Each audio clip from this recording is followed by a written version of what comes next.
قل هل يستوي الذين يعلمون والذين لا يعلمون صدق اللہ العظیم۔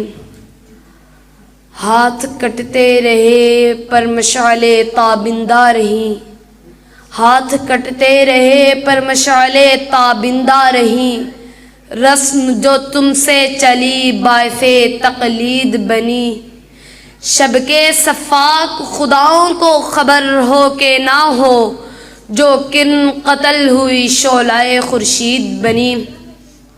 احباب ذی قدر، مدارس کی تاریخ کا آغاز اسی دن ہو گیا تھا جس دن رب کائنات نے وَعَلَّمَ آدَمَ الْأَسْمَاءَ كُلَّهَا کے ساتھ سب سے پہلے مدرسے کا افتتاح عرش معلیٰ پر کیا۔ پھر انسان زمین پر آیا تو مدرسہ ساتھ لے کر آیا۔ وقت گزرتا گیا، درس و مدرسہ قائم رہا، حتیٰ کہ وادی مکہ میں قصر نبوت کی تکمیل کا وقت آ گیا۔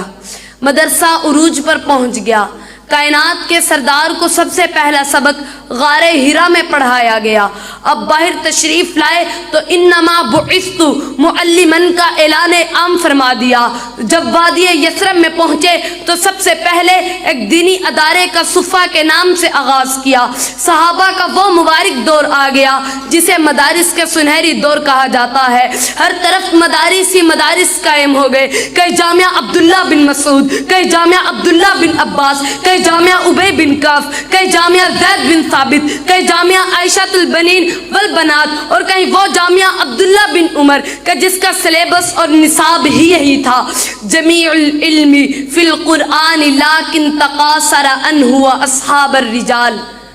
سامعین ذی وقار، تاریخ کے سنہری اوراق شاہد ہیں صحابہ کے دور میں ہی مدارس نے ایسے سماجی، سیاسی، معاشی اور دفاعی ماہرین تیار کیے، ایسے طبیب و حکمران اور قاضی تیار کیے، ایسے ورکر اور کارکن تیار ہوئے کہ چشم فلک نے نہ ان سے بہتر سائنسدان دیکھے تھے، نہ طبیب و حکمران دیکھے تھے، نہ تاجر و مزدور دیکھے تھے، نہ سپاہی و جرنیل دیکھے تھے کہ جن کی ثقافت کے سامنے دنیا کی تمام ثقافتیں دم توڑ گئی۔ یہی مدارس کے علماء اور فضلاء ہی تھے جو احد کے میدان میں اترے تو اپنی انفرادیت دکھائی، جب تاریخ کا رخ کیا تو اپنی پھرتی ثابت کی، جب تاریخ کے سیاست کے میدان میں گئے تو اپنی امتیازت کے جھنڈے گاڑ دیے، دفاع قوم و وطن کی باری آئی تو قوم کا سر فخر سے بلند کر دیا، سائنس اور ٹیکنالوجی کے میدان میں بڑھے تو ایجادات کے ڈھیر لگا دیے، میڈیکل کے شعبہ میں قدم رکھا تو صدیوں سے لا علاج مرض قابل علاج قرار پائے۔